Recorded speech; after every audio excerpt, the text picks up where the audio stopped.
पिछला क्लासों में हम लोगों ने 8वां का जो प्रश्नावली 1.1 था आधा कर लिया था और इसके बाद जो आगे है उसको आज हम करेंगे। पहला जो सवाल है इसमें बोला गया है कि निम्नलिखित को वितरण नियम की सहायता से हल कीजिए। वितरण नियम क्या होता है? जैसे हम इसमें बनाते हैं और उसको हम बताते हैं।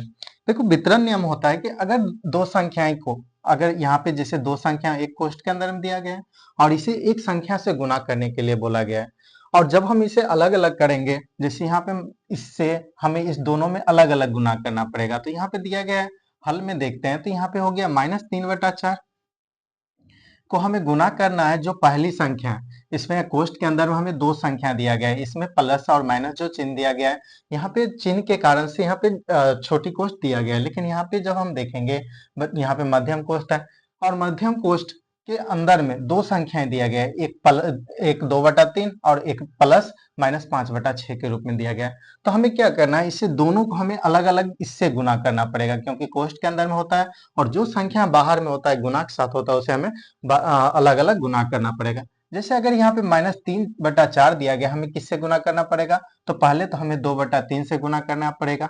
इसके बाद अगर यहाँ देखें तो प्लस का चिन्ह है तो यहाँ प्लस का चिन्ह देंगे, और इसके बाद हमें यहाँ पे -3 को गुना करना है। -3/4 को गुना किससे करना पड़ेगा? तो यहाँ पे जो -5/6 दिया गया है हमें इससे गुना करना पड़ेगा, तो हम इसे हल गुना कर लेंगे। तो हमें क्या हो गया, वितरण नियम पता चल गया कि हम वितरण नियम में हमें दो संख्याओं को अलग अलग संख्या से एक संख्या अलग अलग एक ही संख्या से गुना करना पड़ता है, जैसे यहाँ पे गुना कर रहे हैं।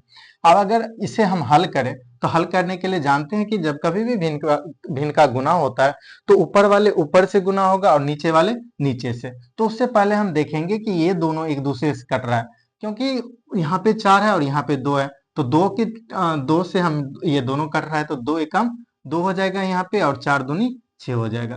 3 से 3 कटेगा तो 3 एकम 3, 3 एकम 3 हो गया। तो ऊपर में देखे तो ऊपर में कितना है, तो -1 और यहाँ पे -1 है, तो यहाँ पे हो गया -1/2, इसके नीचे में बचा इंटू यहाँ बचा 1/1, तो यहाँ हम लिख लेंगे। फिर इसी तरह से अगर यहाँ पे देखें तो यहाँ पे माइनस और माइनस दिया गया है, और जानते हैं कि माइनस को माइनस से गुना करते हैं तो प्लस होता है, तो यहाँ पे हम क्या करेंगे कि प्लस का चिन्ह दे देंगे। और यहाँ पे देखें तो यहाँ पे 3/6 दिया गया है, तो अगर यहाँ से हम काटे तो ये दोनों कट सकता है, क्योंकि ये बीच में गुणा का चिन्ह है, तो ये दोनों कोष्ठ के अंदर में चिन्ह की वजह से है, तो यहाँ पे चिन्ह माइनस माइनस प्लस हो गया। और यहाँ पे काटे तो 3 को 6 से काटेंगे तो ये 3 एकम 3 हो जाएगा, 3 दूनी 6 हो जाएगा। अगर इसको देखें तो ये दोनों कट नहीं रहा, ऊपर नीचे नहीं कट रहा, तो जो संख्या दिया गया हम वहां पे लिख लेते हैं। तो ये हो गया 1/4 गुना ये हो गया 5/6, सॉरी 5/2 है तो यहाँ 5/2 हो जाएगा। अब आगे हम क्या करते हैं, इसे हल करेंगे। तो इसे हम हल करने के लिए क्या करते हैं, तो ऊपर वाले को ऊपर से गुना करते हैं, तो एक को एक से गुना करेंगे तो कितना होगा, तो -1 हो जाएगा। फिर नीचे को यहाँ पे दिया गया 2 और 1 दिया गया, 2 को अगर हम 1 से गुना करते हैं कितना हो जाएगा, 2 हो जाएगा। फिर इसी तरह प्लस 1 को 5 से गुना करेंगे 5 होगा, और 4 को नीचे से गुना कर देंगे तो 4 दूनी 8 हो जाएगा। और इस हम क्या किए, भिन्न का गुना कर लिए, और गुना करने के बाद हमें क्या करना है, तो यहाँ पे जो संख्या नीचे दिया गया है तो ये बच गया -1/2 प्लस 5/8, और इसे हमें किस रूप में क्या करना है, तो इसे हमें भिन्न का जोड़ करना है। यहाँ पे प्लस का चिन्ह है तो प्लस का चिन्ह देंगे। तो अगर हम 2 और 8 का लॉसा करें तो यहाँ पे बगल में हम करके देख लेते हैं, तो 2 और 8 का लॉसा करेंगे तो यहाँ 2 से लगेगा तो 1 और 4 बचेगा यहाँ पे। अगर गुना करें तो यहाँ से ये दोनों गुना हो जाएगा, तो यहाँ पे कितना हो जाएगा, 8 आ जाएगा, 4 दूनी 8 हो जाएगा, तो इसका लॉसा कितना होगा, 8 हो जाएगा। अब हम इसमें क्या करेंगे, 2 को 8 से भाग देंगे, तो 8 देने पे 2 को कितने बार गुना करें कि 8 आ जाए, तो हम 4 बार गुना करते हैं तो 8 आ जाता है। तो हम 4 को ऊपर वाले से गुना कर देंगे, तो ये -1 को 4 से गुना किए, फिर प्लस इसी तरह से इस दोनों को भाग करेंगे, तो 8 को 8 से भाग देंगे तो कितने बार में लगेंगे, तो एक बार में। 1 को 5 से गुना कर देंगे तो 1 गुने 5 हो गया यहाँ पे। तो जब हम इसे हल करेंगे आगे तो ये हो जाएगा -1/4 है, तो सॉरी -1 गुने 4 है, तो दोनों को गुना करेंगे तो कितना होगा, -4 हो जाएगा। फिर प्लस 1 गुने 5 मतलब यहाँ पे हो जाएगा 5, और बट्टा में कितना है, तो 8 दिया गया है। और जब हम इस दोनों को हल करेंगे तो यहाँ पे हो जाएगा -4 और यहाँ पे +5 है, तो हमें ऊपर वाले को जोड़ और घटाव करना। पहला तो घटाव में है, दूसरा जोड़ में है, तो हम क्या करेंगे, 5 में से 4 को घटाएंगे तो कितना बचेगा, 1 बचेगा, और बट्टा में 8 हो जाएगा। तो इस तरह से हम वितरण नियम क्या करते हैं, अलग अलग दोनों को हल करके गुना कर लेते हैं। तो यही हमारा क्या हो जाएगा, आंसर हो जाएगा। पहला आंसर जो पहला क्वेश्चन था इसका आंसर ये हो जाएगा। इसके बाद हमारा दूसरा है, इसको फिर आगे हल करते हैं।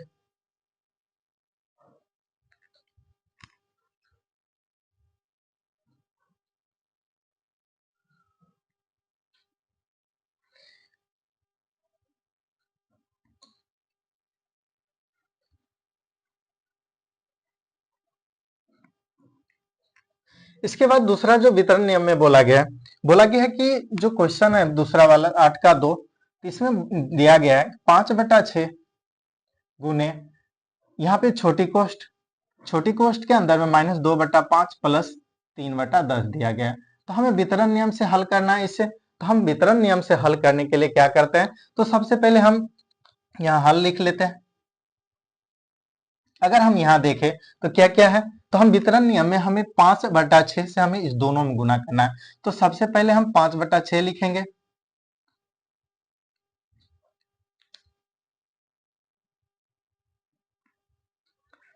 अगर हम यहाँ पे 5/6 लिखे तो हमें क्या करना है, तो सबसे पहले जो संख्या दिया गया -2/5 हमें इसमें गुना कर लेना है। तो -2/5 को 5/6 से गुना करेंगे।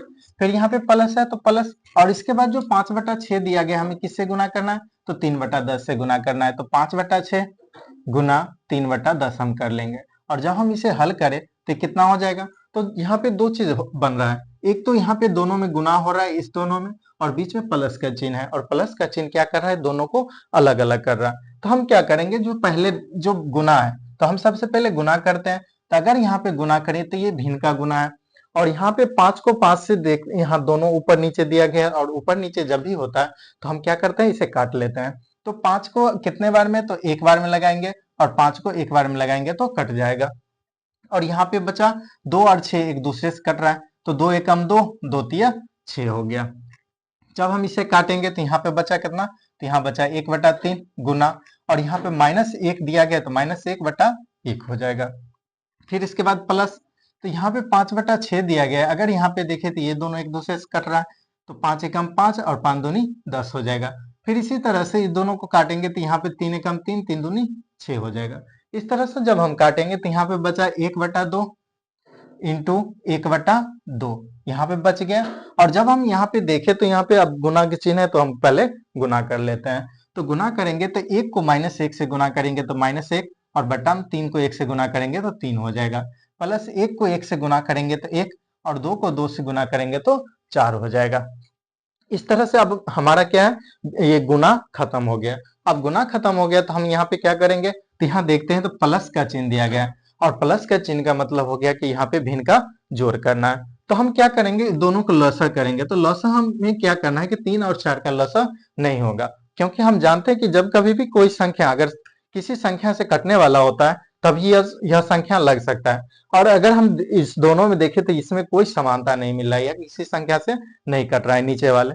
तो हम क्या करेंगे, इस दोनों 3 और 4 को गुना कर देंगे। तो 3 और 4 को गुना करेंगे तो कितना होगा, 3 चौके 12 हो जाएगा। और 12 आ गया यहाँ पे, तो अब यहाँ क्या करेंगे, जो नीचे में जो दिया गया है 3, 3 को 12 में भाग देंगे। तो जानते हैं कि 3 को 4 से गुना किया है, तो यहाँ पे 4 आ जाएगा 3 को भाग देने के बाद, क्योंकि 3 चौके 12 होता है। तो और यहाँ पे 4 आया, और 4 को 1 से गुना करेंगे तो कितना हो जाएगा, तो -1 गुने 4 हो जाएगा यहाँ पे। अगर इसके बाद फिर देखें तो प्लस यहाँ पे होगा प्लस, और यहाँ पे 4 को अगर 12 में भाग दे तो कितना होगा, तो 4 को 12 में भाग देंगे 3 आएगा, 3 को 1 से गुना कर देंगे तो 1 गुने 3। यहाँ पे हमें क्या जो जब भी इस तरह से इसे हम बनाते हैं तो हमें कम से कम भिन्न पर का जोड़, घटाव, गुना, भाग ये आना चाहिए। और जब हम इसे हल करेंगे तो यहाँ पे -1 को 4 से गुना करेंगे तो -4 हो जाएगा, और +1 को 3 से गुना करेंगे तो यहाँ 3 हो जाएगा, और बटा में बचा 12। इस तरह से जब हम इसे हल करते हैं तो यहाँ पे -4 और +3 यहाँ पे बचा, और जब यहाँ पे माइनस का जो चिन्ह है बड़ा हो गया और प्लस वाला जो है छोटा आ गया, क्यों, क्योंकि यहाँ पे 4 है और यहाँ पे 3 दिया गया है। तो माइनस वाला माइनस में 4 है और प्लस में 3 है, तो जब हम इसे घटाएंगे तो माइनस वाला बड़ा है तो माइनस का चिन्ह देंगे, और बटा में हो जाएगा 12। तो 4 में से 3 घटाएंगे तो 1 बचेगा, और नीचे में जो संख्या दिया गया था वही संख्या हमारा नीचे में पड़ेगा। तो इस तरह से हमारा आंसर -1/12 हो जाएगा। अब हम क्या करेंगे, इसे हम सीधे वितरण नियम छोड़ के, ये हो गया वितरण नियम से जिसके बारे में यहाँ पे बोला गया है वितरण नियम की सहायता से हल करना था, तो हमने इसे वितरण नियम से हल कर दिया। अब इसके बाद जो है हम बिना वितरण नियम सीधे सिंपल से जैसे दिया गया है उसी तरह से हम डायरेक्ट इसे हल करके देखते हैं, तो इसका भी मान इसी तरह से सेम आएगा। तो इसे हम मिटा लेते हैं। पहले हम देखते हैं यहाँ पे जो भी संख्या दिया गया है, तो पहले हम सबसे पहले करेंगे क्या, जब हम सिंपल सा वितरण नियम छोड़ के हम पहले तो अभी वितरण वितरण नियम कर लिए, और हमारा जो अगला क्वेश्चन है इसमें दिया नहीं गया, तो इसके बाद हमारा नंबर क्वेश्चन होगा। तो इससे पहले हम सिंपल सा देख लेते हैं कि सिंपल सा कैसे हल किया जाता है। तो यहाँ पे दिया गया 5/6, और यहाँ पे 5/6 को यहाँ पे जो गुना के रूप में दिया गया तो गुना के रूप में, और बोर्ड मास में हम जानते हैं कि जब भी बोर्ड मास पढ़ते हैं बोर्ड मास, तो बोर्ड मास में क्या होता है, बनाने का जब भी बनाने का नियम होता है, तो बोर्ड मास का नियम जो होता है, नियम कहता है कि जो सबसे पहले का होना चाहिए का होगा, और उसके पहले जो ये सिंपल सा नियम है, इसके बाद का के बाद क्या होना चाहिए, तो भाग होना चाहिए, इसके बाद गुना होना चाहिए, इसके बाद जोड़ होना चाहिए, इससे के बाद घटाव होना चाहिए। ये हो गया सिंपल सा। लेकिन जब कोष्ट का हम प्रयोग करते हैं, कोष्ठक का, तो कोष्ठक में क्या होता है कि जब हम इसे हल करते हैं तो कोष्ठक में हमें सबसे पहले जो हल करना होता है रेखिक कोष्ठक का, ये हल करना होता है रेखिक कोष्ठक। इसके बाद जो दूसरा कोष्ठ होगा छोटी कोष्ठ होगा, जो भी संख्या छोटी कोष्ठ के अंदर में दिया जाएगा उसे हम हल करेंगे, तो ये हो गया छोटी कोष्ठ। इसके बाद हम मध्यम कोष्ठ का हल करते हैं, यहाँ हो जाएगा मध्यम कोष्ठ। इसके बाद सबसे अंतिम में जो हल करना है, तो हमें कौन सा कोष्ठ हल करना है, तो सबसे अंतिम में सबसे बड़ी कोष्ठ को हल करना है। तो इस तरह से हमें कोष्ठक का सबसे पहले देखना है कि इसमें कौन सा कोष्ठक आ रहा है। तो कोष्ठ के अंदर में यहाँ देखेंगे तो यहाँ पे छोटी कोष्ठ है, तो छोटी कोष्ठ के अंदर में अगर जो भी दिया जाए तो इस नियम के आधार पर हम इसे हल करेंगे। तो हम इसे पहले मिटा लेते हैं।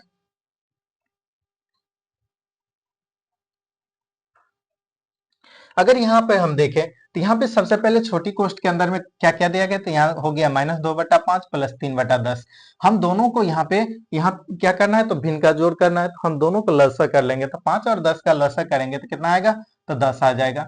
लसा करके देख सकते हैं, तो इसका जो लसा आएगा 10 होगा, और 5 का जो टेबल पढ़ेंगे कितने बार पढ़ेंगे, तो 10 आ जाएगा। तो हम जानते हैं कि 2 बार पढ़ने पे 10 आ जाता है। जो भागफल के रूप में जितने बार टेबल पढ़ते हैं वो जो संख्या आती है उसे हमें ऊपर वाले से गुना करना होता है।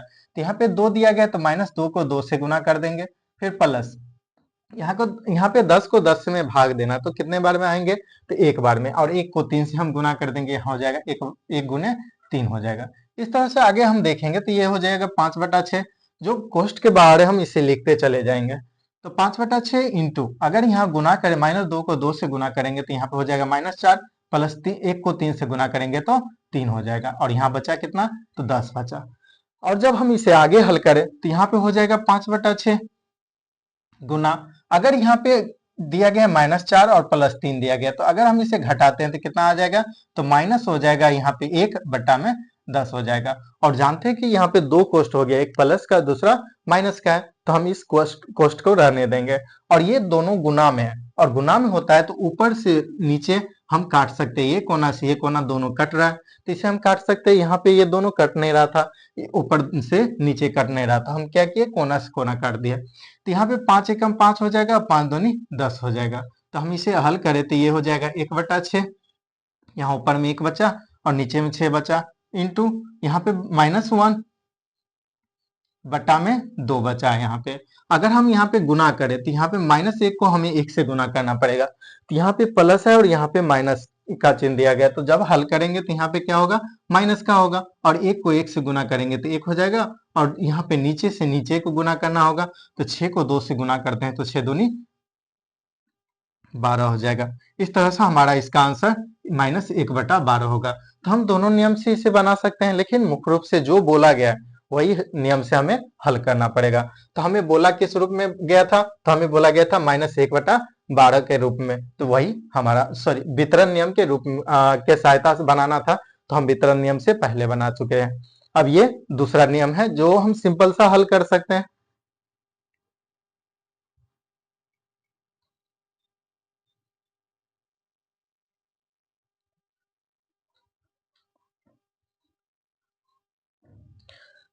हमारा वितरण नियम अब हो गया, तो हम आगे नमा क्वेश्चन को हल करेंगे। तो नमा जो क्वेश्चन है, 9 नंबर जो क्वेश्चन दिया गया है, बोला गया है कि निम्नलिखित कॉलम ए को कॉलम बी के उचित नियम के से मिलाइए। मतलब इसमें जो पहला जो उदाहरण में जो दिया गया है कॉलम ए, इधर वाले जितने भी दिया गया है सभी कॉलम ए में है, और इधर वाला जो भी दिया गया है कॉलम बी में दिया गया है। हमें यहाँ पे जो मान दिया गया है इसे हमें बताना है कि ये जो मान है किस रूप का है और इसका जो आंसर होगा क्या होगा। तो हमें इस रूप में देखना है कि ये इसका नियम क्या होगा जो पहला दिया गया है। तो हमें अगर नहीं दिखाई दे रहा है तो किताब से आप मिला के क्वेश्चन देख सकते हैं। तो ये जो क्वेश्चन है फिर से बोल दे रहे हैं, निम्नलिखित कॉलम ए को कॉलम बी के उचित नियम से मिलाइए। तो यहाँ पे दिया गया है कॉलम ए, इधर वाले जितने भी है कॉलम ए और इधर वाले जितने भी है कॉलम बी के रूप में दिया गया है। तो हम जब इसे हल करेंगे तो हमें जो पहला दिया गया है, पहला में बोला गया है -1/2 और +3/4 बराबर 3/4 प्लस -1/2 के रूप का दिया गया है। तो हम जानते हैं कि अगर कोई भी संख्या है माइनस, अगर हम यहाँ पे लिख ले तो हम इसे मानते हैं -a, क्योंकि यहाँ के ए के रूप में दिया गया है, और यहाँ पे प्लस इसे मान लेते हैं b, इस रूप का हो गया। और जब हम इसे देखें तो सबसे पहले हमें जो इसमें दिया गया है, क्या दिया गया है, तो b वाला, तो b कितना है, तो 3/4 है। हम इसे क्या किया, -1/2 को हम a मान लिए हैं और 3/4 को b के रूप का मान लिए हैं। और यहाँ पे जब हम बराबर में देखते हैं तो 3/4 जो है पहले दिया गया है और इसके बाद प्लस पोस्ट के अंदर -a दिया गया है। और जब इस तरह से हमें कोई भी संख्या दी जाती है या किसी भी संख्या को हमें बनाना होता है या समीकरण को बराबर करना होता है, तो ये जो नियम होगा किस नियम का होता है, तो योग का क्रम विनिमय नियम। क्योंकि यहाँ पे जुड़ तो रहा है, दोनों को जोड़ेंगे, जब हम इसे हल करें तो ये प्लस का है तो योग है, तो जानते हैं कि योग को हम क्या बोलते हैं, जोड़ बोलते हैं। जब कभी भी कहीं पे योग लिखा रहे तो इसका मतलब होता है कि प्लस का चिन्ह होता है, और यहाँ पे हमें दोनों को जोड़ना है, भले जो भी मान आ जाए, और दोनों का जो मान आएगा हमेशा बराबर में एक समान ही आएगा। इसीलिए इसे हम क्या बोलेंगे, योग का क्रम विनिमय नियम। ये क्या हो गया, जब ए और बी को जब जोड़ना होता है और बराबर के उस साइड जब यहाँ पे क्या दिया जाए तो बी वाला पहले और प्लस के साथ जो भी संख्या ए में है वो दिया जाए। तो जब हम इस तरह से देखते हैं तो दोनों को योग करते हैं और इसको हम क्या करते हैं, क्रम के अनुसार करते हैं, और उल्टा करके एक साइड सीधा है तो उसे ही हम उल्टा करके लिख देते हैं। इसे ही हम क्या बोलते हैं, योग का क्रम विनिमय नियम। तो इसका जो आंसर होगा क्या होगा, तो योग का क्रम विनिमय नियम हो जाएगा। इसके बाद हमारा दूसरा जो दिया गया है, दूसरा क्या है, तो दूसरा को अगर हम देखें तो दूसरा में यहाँ पे अगर हम इसे देखें, सूत्र ये पहला हो गया, पहले के रूप का। अगर हम दूसरा देखें तो दूसरा में क्या है, यहाँ पे दिया गया 5/6, अगर हम इसे a ले लें और यहाँ पे दिया गया गुण इंटू, और यहाँ पे दिया गया b, मान लेते हैं कि ये a के रूप का है, ये b का रूप का है, तो ये फिर जिस तरह से प्लस में हुआ था उसी तरह से क्या परिवर्तन नहीं है। अगर यहाँ पे देखिए a वाला b वाला, फिर ये उल्टा हो गया, b पहले a बाद में, तो ये क्या हो गया, तो एक दूसरे का उल्टा हो रहा है। तो अगर ये योग का क्रम विनिमय नियम होगा तो क्योंकि इसमें प्लस का चिन्ह है, इसी तरह से यहाँ पे क्या दिया गया है, गुना कर दिया गया, इसीलिए हम इसे क्या बोलेंगे, गुना का क्रम विनिमय नियम। तो ये किससे जाकर मिलेगा, तो ये मिलेगा आई से जाके। तो एक का जो आएगा क्या होगा, तो पहला को हो गया जे और दूसरा को हो गया आई हो जाएगा। इसी तरह से अगर हम तीसरा देखें तो तीसरा का क्या आंसर होगा, तो अगर हम यहाँ पे देखें तो यहाँ पे दिया गया है -1/2 प्लस 2/5, यही संख्या यहाँ पे देखते हैं। तो अगर ये a प्लस बी कोष्ठ के अंदर में, फिर बाहर से हमें दिया गया है c, हमें क्या क्या दिया गया है, a plus B plus c, इस तरह से हमें दिया गया, लेकिन a प्लस बी को कोष्ठ में प्लस c। अब जब हम बराबर के उस साइड देखते हैं तो बराबर के उस साइड क्या दिया गया है, तो a को बाहर कर दिया और प्लस b प्लस c कर दिया गया है। बी प्लस सी। और जब इस तरह से होता है, जब इस तरह से दिया जाता है तो इसे बोलते हैं, क्योंकि यहाँ पे देखते हैं कि यहाँ पे प्लस का चिन्ह है, तो जो भी होगा प्लस वाला यानी कि योग वाला होगा। तो योग वाला कहाँ कहाँ है, यहाँ पे भी है, यहाँ पे भी है, लेकिन यहाँ पे ये योज हो गया और यहाँ पे योग हो गया, क्योंकि इसमें प्लस का चिन्ह है इसीलिए योग बोलेंगे। और योग का जो यहाँ पे नियम हो रहा है, ए प्लस बी कोष्ट के अंदर में प्लस बाहर से सी, ए प्लस बी इंटू, यहाँ पे इंटू बोलेंगे, ए प्लस बी यहाँ पे प्लस सी कोष्ट के अंदर में दिया गया बराबर ए प्लस बी प्लस सी के रूप में है। तो इस तरह से जब भी दिया जाए तो इसे हम बोलते हैं योग का क्रम सहचर नियम। किस क्या बोलेंगे, योग का सहचर नियम। सहचर नियम में क्या होता है कि जो भी संख्या दिया जाए, तीन संख्या है जिसमें से ए बी सी तीन संख्या दिया गया, और ए प्लस बी जो संख्या पहले में दिया जाएगा कोष्ट के अंदर में, तो उसी के साथ जब अलग दूसरे बराबर के उस साइड लिखा जाए, तो यहाँ पे जो ए पहले था इसे निकाल के हमें किसके साथ योग करना है, तो बी प्लस सी के बराबर, सॉरी बी प्लस सी के साथ अगर जोड़ दिया जाए तो हम क्या बोलेंगे, तो सभी में प्लस का चिन्ह है तो प्लस में बोलेंगे योग का सहचर नियम। तो इस तरह से यह हो जाएगा योग का सहचर नियम। इसी तरह से आगे हम देखें तो हमारा चौथा है, तो चौथा में क्या दिया गया, 1/4 प्लस 3/8। अगर यहाँ पे देखें, इसे हम ए ले ले, इसे बी ले ले, तो यहाँ पे हो गया ए प्लस बी। अगर हम ए प्लस बी को यानी कि दोनों को हम जोड़े तो हमारा जो मान आएगा कोई ना कोई तीसरा आ जाएगा जिसे हम सी बोलते हैं। तो इस तरह से जब हम देखें 1/4 प्लस 3/8, इस दोनों को योग करने के बाद क्या 5/8 के बराबर आ रहा है, तो इसे ही हम बोलते हैं समरक नियम। क्या बोलेंगे इसे, समरक नियम बोलेंगे। इसे हम क्या बोलेंगे, समरक नियम। इस तरह से हमने क्या किया कि यहाँ पे देख लिया कि 1/4 प्लस 3/8 बराबर 5/8 को हम क्या बोलेंगे। तो जब ए प्लस बी बराबर सी होता है तो जो भी संख्या दोनों को जोड़ने के बाद जो भी संख्या आएगा उसे ही हम समरक नियम बोलेंगे। इस तरह से फिर अगला देखते हैं। अगला क्या है, 5 नंबर में।